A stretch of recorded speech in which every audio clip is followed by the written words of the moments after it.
joined by my good friend, Ty Bracey. If you want to get 10% off everything Purity have to offer, Purity are the sponsors of this show, then use the code #VillaView and you'll get the money off that you require. Ty, how are you? Have you had a good Easter? And happy Easter to everyone that celebrates Easter, by the way. You good? Happy Easter, Dan. Yeah, I'm really good, mate. I'm really good. Yesterday, obviously, Villa giving us all the types of good feels at the minute, mate. You know, it's how many weekends have we had spoiled, and those days are starting to turn, mate. Positive goal difference, a 2-0 win on a sunny day at Villa Park. I sat in a different seat yesterday, actually. I gave my one of my best friends who moved to Dubai. He was over, so I gave him my ticket, and then I ended up sitting in the front row of the Trinity. So that was quite fun. I was right by the tunnel, so it was nice to see all the players bending over and had arses in my face for most of the game. But apart from that, it was all good. Sometimes it is nice to have a different vantage point. Obviously, you know, we both sit in the Hope every now and again in the Trinity. I do like sitting in the Trinity and seeing the game from a different viewpoint. Sometimes it's not bad changing seats up every now and again. I'm glad you're okay. And, you know, you're right. Everything feels good, doesn't it? When Villa are winning. I think yesterday was the first time, probably since the 10-game run, I would say, where you've gone to Villa Park, and with no disrespect to Nottingham Forest at all, it just felt like there was an expectation, but you also felt that the team could handle that expectation. They weren't going to let you down. The chance to make it 9 points in a week, which, you know, was this time last year, we couldn't have dreamed of getting 9 points in a week. And certainly at the start of the season, I don't think we could have dreamed about having 9 points after about 15 games. But do you know what I mean? You just felt something special was coming. You went there with a sense of anticipation, and Villa have delivered again. Yeah, I kind of felt like we never really got out of second gear. I kind of feel like we, you know, I was really close to Unai actually, so I could hear a lot of what he was saying. I didn't really understand the fat lot of it. The Villa Unai aim again 15 times. I knew that was going to come out of your mouth. I knew it. No, I didn't shout that. But you know, he was. We were in control of the game. So Steve Cooper seems to think otherwise, though. But yeah, I felt like we were comfortably in control of the game. When I had there's in the Lower Trinity, there's a food stand called the Yardbird, and obviously we haven't got that in the Holt end. Well, not by in the Holt where I sit. We've got the. There's nothing where I sit. I can't remember what it's called. Yeah, but it was like fried chicken with curry sauce and chips. So I missed the first goal because I was stuffing my face with chicken, man. But I was sat in my seat, but I was just so hungry. Yeah. Well, thank you for that little food review of the kiosks at Villa Park. Everyone, that's exactly what everyone's tuned in for. And by the way, sorry, it's been a long weekend. Adam, producer, if you're listening, I'm getting a lot of people in the chat telling me that the title is saying 0-0. Honestly, this guy, we had a white screen for 10 minutes at the start, and he's got the score down. It's 0-0. I mean, there's no need to look, is the title, because everyone is telling me in the chat that it's 0-0, that it says 0-0 in the title. He may have changed. Oh, it does say 0-0. Still says 0-0. Junior Bennett says he hasn't clocked it yet. 0-0. Oh dear. People just come to expect this now of the channel. Probably the channel that's been going the longest out of everyone. Probably still the most amateur, I would say, that there is around. But no one cares because Villa are winning, basically, Ty. So as you said at the start, life is good. First half, I don't really remember that much happening. I think Forest did a job a little bit on Villa in the first half. Tactically, I thought they were very astute, actually, in the first half, because they lined up with three at the back, which I've seen Forest fans since saying, I don't know why we played three at the back. We can't play three at the back. It's not something that we're very good at. We don't have the personnel.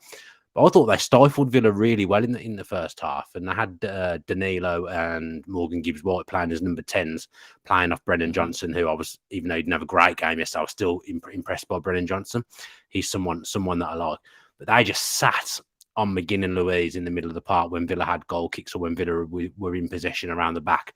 And we couldn't play through the lines like we wanted to. You could see Contra and Ming sometimes they're a bit indecisive with what they were doing, but it was because of Steve Cooper's setup that Forest had in the first half. So we did find it hard to break them down in that first half, didn't we? Yeah.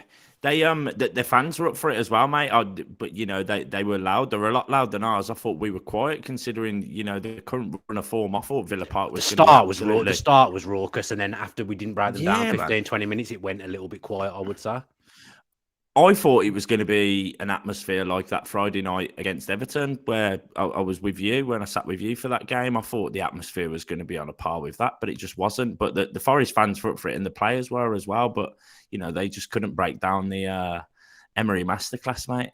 Yeah, we got there in the end, didn't we? The major talking point in the first half was that we got to see Bertrand Traore a little earlier than expected. I wasn't surprised. I said in the previews that I didn't think he would start. Were you surprised that he didn't start the game? I mean, he was well. I think if there was a perfect time for him to start, it would have been this game. But obviously, Emery Bailey's knows gone off best, injured. though, doesn't he?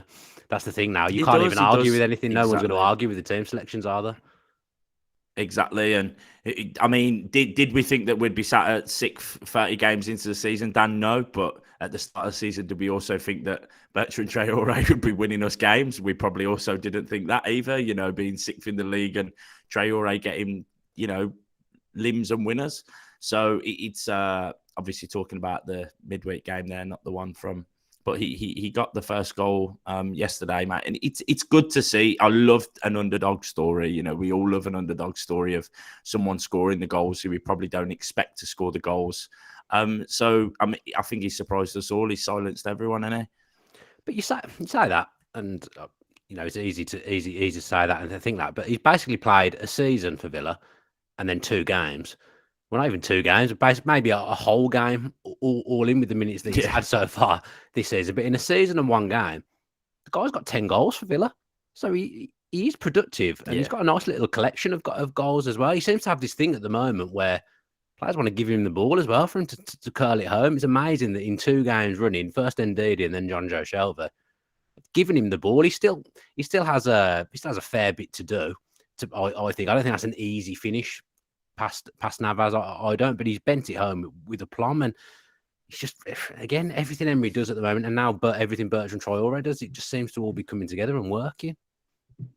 Yeah, I think I seen something online as well where Mcginn shouted "Don't shoot" as he had the shot against Leicester. That was the Leicester game, yeah. Yeah, which you just love things like that happening, don't you? But there's no qualms from me. I mean, we knew we were going into after the January transfer window. We knew we were going in a little bit short up top, especially after we got rid of Ings. So to recall him and him for it to be doing the right things on the pitch is just a Unai Emery masterclass. We've got absolutely nothing to complain about. Well, we said in the previews that even if he doesn't do anything else this season, it was worth getting him back for that goal against Leicester. And then again, you know, again, it's more than worth of the fact that we record him back, because he has scored 2 winners in a week, which you just never would have thought would happen. He's took the number 9 shirt. We all wanted that new number 9. I don't think anyone thought it was going to be Bertrand Traore, but it is. And now Bailey's got his hamstring, so you'd imagine he's going to be out for a couple of weeks at least. You would have thought the injuries are starting to stack up now, but he's gonna have the shirt now, Traore, isn't he? So he's probably gonna have a little run of games now. Yeah, and I'm okay with that because of he's got that confidence. You know, when they were celebrating after the Leicester game, I know he was a little bit shy, and the players pushed him forward to celebrate with the fans, which again is great. You know, he needed that confidence, so you can see he needed that confidence, Dan. So it's nice to see him back in the mix, and nice to see him on the score sheet. And even if we only keep him until the end of the season, as you said, mate, that how he's done the last 2 games is you know, more than enough for me. How are you feeling about the injury situation now? Because Gaz Oaks is saying injuries piling up a little. He was definitely needed. The injuries are starting to become a little bit of a problem now. But what I found intriguing was at the end of the game, and Mcginn mentioned this in an interview recently, that he spoke to the manager when he first came in, and the manager was speaking about where he thinks he could play, what his best role would be, and he mentioned playing out wide as he has done, but he also checked playing up front. And John Mcginn actually ended the game up alongside Watkins. It actually wouldn't surprise me next week against Newcastle, which is going to be a hell of a game, by the way. It's a massive game. 2 clubs who are really on the up and exceeding expectation. Wouldn't surprise me to see Dendoncker come in and Mcginn play closer to Watkins, and maybe again just keep using Traore as an impact sub, because if Traore was to start the next game, I know you've got Duran, who's obviously quite raw at the moment. Bringing him into Newcastle might be a big ask. Yeah. If you play Traore from the start, you haven't got that impact player to bring on. Did you see what I mean? So actually, how we ended the game with Mcginn up alongside Watkins, it wouldn't surprise me if we started with that against Newcastle next week. Well, he does. He plays in a more advanced role for Scotland, doesn't he? Essentially, he's a number 10. Yeah, he sits in and marks the defensive midfielder for Scotland, and then he gets up alongside the striker in the box, and it works well. Yeah, he works. He definitely works. So there's, and he'll have that knowledge, of course, won't he? He'll have that knowledge of how he's performing at international level and where he's playing at international level. So to know that he can do it in that position gives us another option a little bit further up the field. And there's been cries out for that in the past of let's push in the times where he probably wasn't playing as well a little bit further back. Give him that chance. We know he can play there. If he can do it, let's do it, especially if we're sure up top, which we know we will be. Any injury up top is massive for us at the minute. It's something we could definitely do without. I mean, obviously Kamara being out again is a bit of a blow, but Coutinho feels like he's been out forever as well.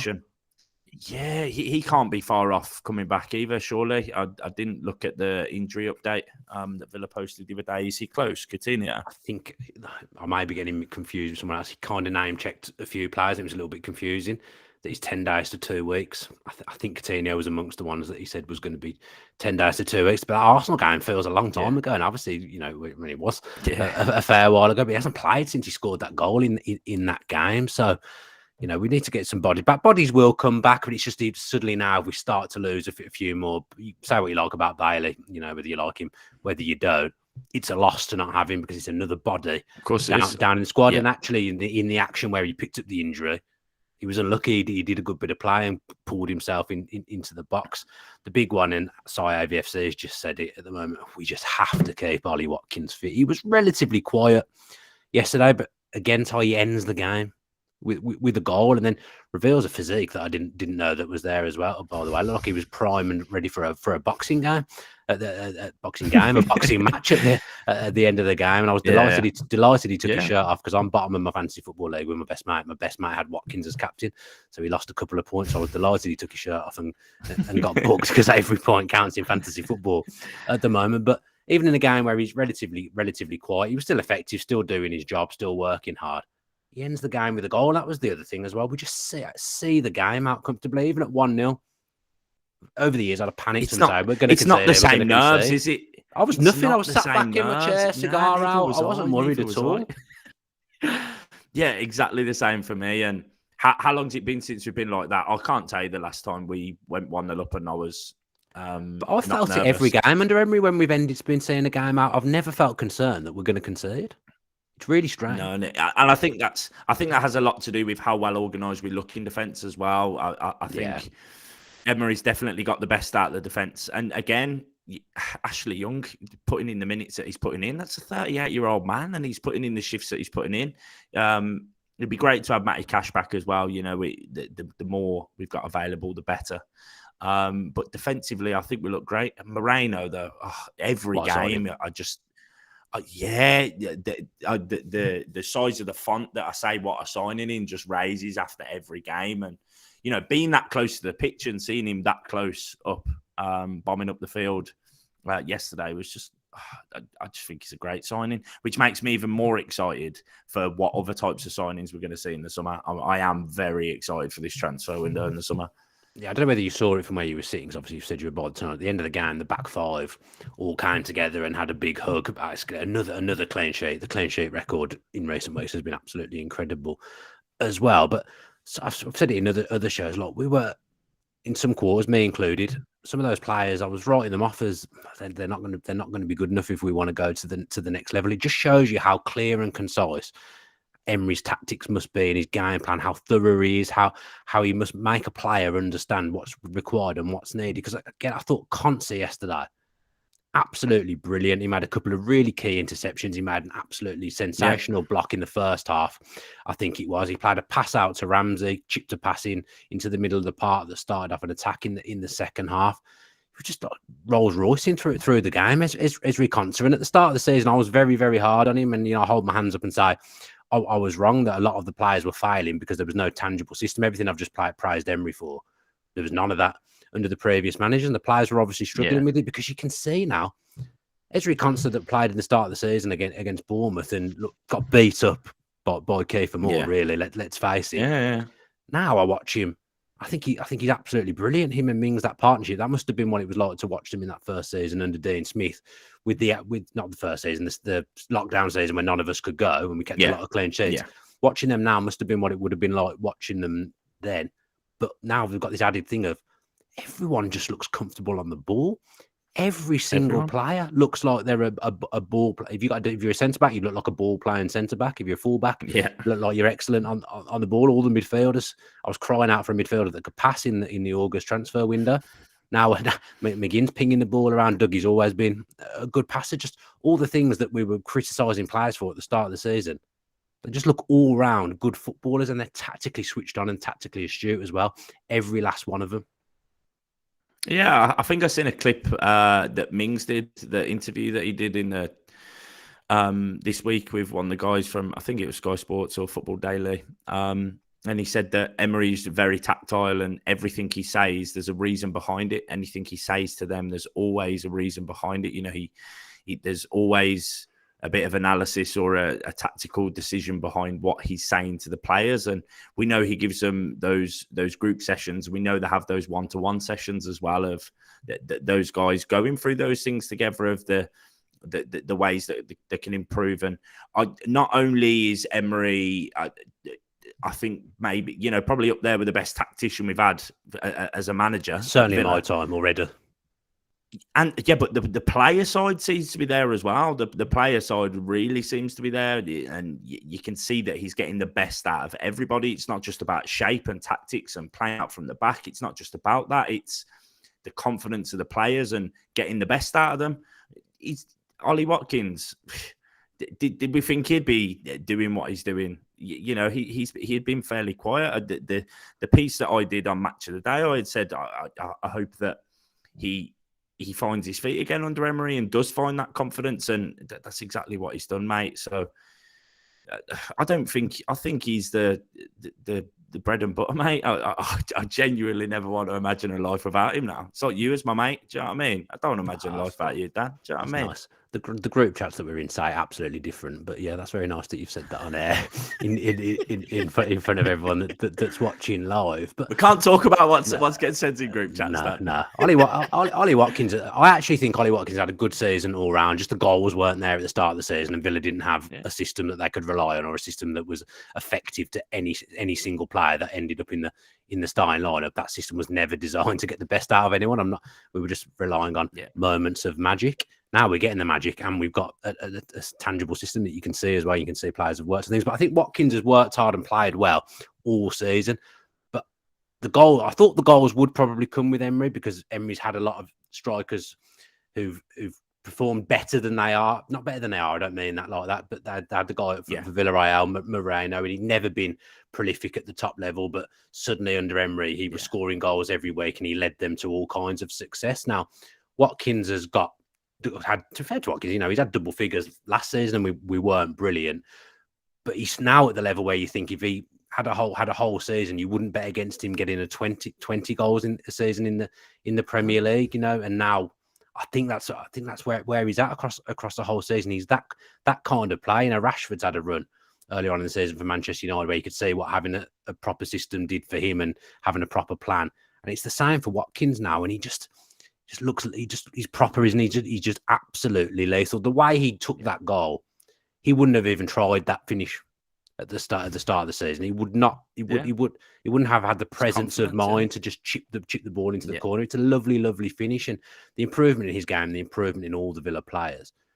Wins are just expected at the moment. I don't expect one next week. I think next week's going to be a really good game. It's also going to be a really tough game because Newcastle are flying. But we did turn up yesterday, and I genuinely just expected us to win. Yeah, and Gareth Southgate was there as well, which was massive for the English parts in the team. So I think that was massive for him as well to score a goal while he was there. That's huge for him. So again, mate, just over the moon that these players are finding a confidence and a system that works. And Emery, you can see that they're starting to adjust to the style of play that he wants them to play, and you can see that. And you see the photos of him on the coach as soon as the game's finished. When they're on the coach on the way home, he's on his laptop again, preparing for the next one. Like, there ain't no sitting there celebrations of a beer. He's straight back on it, mate. And that's the level that we needed. We were in the mud. the Steven Gerrard era, mate, feels like an absolute lifetime ago. It really does feel like a lifetime ago compared to where we are now. And the feel-good factor, I can't remember the last time I seen a negative tweet on Twitter. No, I genuinely can't remember. Well, apart from people giving you a hard time, that's just standard as it comes, Dan. But that's very rare, actually. I'll have you know. Although there was one today that was funny. Actually, it did make me laugh. Let's move away from that though. John Steele saying Gerrard, was right. We needed a moment of magic. That moment happened when Emery signed his contract. It's absolutely bang on, isn't it? And Thomas Carr just had a little go at our hair earlier on, I noticed, but he's just said Conser and Mings, they're slow with their sideways passing by design. They're trying to drag the pressure and invite the press, and that's where Forest yesterday they didn't take that bait at all. And I do think we struggled a little bit in the first half, but then we kick off the second half and get a goal straight away and go on and win the game relatively comfortably. And then we knew Forest weren't great travellers anyway. They'd only won one game and scored 5 goals away from home all season. So, like I say, we expected Villa to win, but it comes off the back. I think the other thing is it's a small squad. That win has come off the back of a real week where they'd have put some miles in the legs against Chelsea and Leicester, weren't they?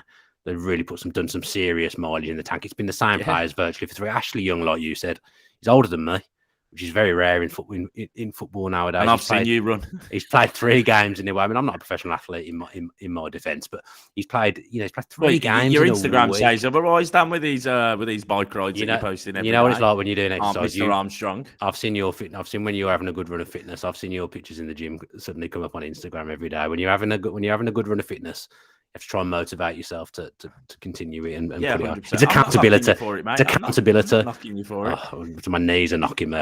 Knees are absolutely killing me from doing five cycling this week. But yeah, I'm sorry to keep flowing off subject, mate. It's because it's a bank holiday. I'm all happy. It's fine. It's Easter Sunday, mate, isn't it? You know, everyone's just giddy. Technically Saturday night, isn't it? It's technically Saturday night. We've still got another day. We've still got another day. Just quickly on that game next week, I do think it's a real good time for both sets of fans. I know we've had our problems with Newcastle fans over the years, and people will say things about the ownership. I'm talking purely from a football standpoint. It's 2 fan bases that have gone from having a manager that was really dragging the place down, not getting the best out of the players that were there at all. Now, Newcastle have had longer in their cycle, and they bought a fair few players in, and they bought well, and they've been more measured than people would have gave them credit for. But two big fan bases, two fan bases that absolutely love their club to death, can create a massive atmosphere. It is good to see. I think it's good anyway to see both sides up there. And next week at Villa Park, with us pushing for the Europa football and then pushing for the Champions League,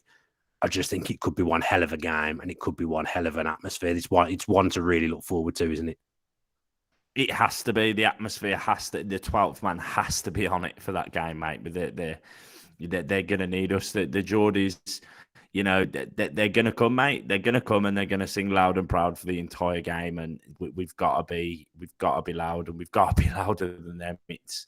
It has to happen. It's going to be. I think it could be game of the season. It has the potential to be game of the season. I know technically. It feels weird that we're fighting for European spots in this game and we're not fighting for points to get out the bottom. It's such a surreal feeling. I remember when we couldn't get in the top 6 of the Championship? Wasn't that long ago? We could not get. We made a right meal of getting up, didn't we? Of going up, didn't we? Now we're talking about top 6 in the Premier League. It's absolutely even crazy. The results went our way a little bit yesterday, I would say. They did. Brighton got robbed blind. We could have done with Arsenal winning today. But even talking about that, we want Arsenal to beat Liverpool. That's good for us in the league table. When was the last time we're having a conversation about that? I mean, granted, it's given that Liverpool are having a terrible season and so are Chelsea. But just to be in that position where we're glad that Liverpool aren't winning games because they're right behind us, even that feels really surreal. Yeah, and Anthony Ludlow says we need an atmosphere like how Liverpool was after they equalised early. You could hear how loud it was, even on TV.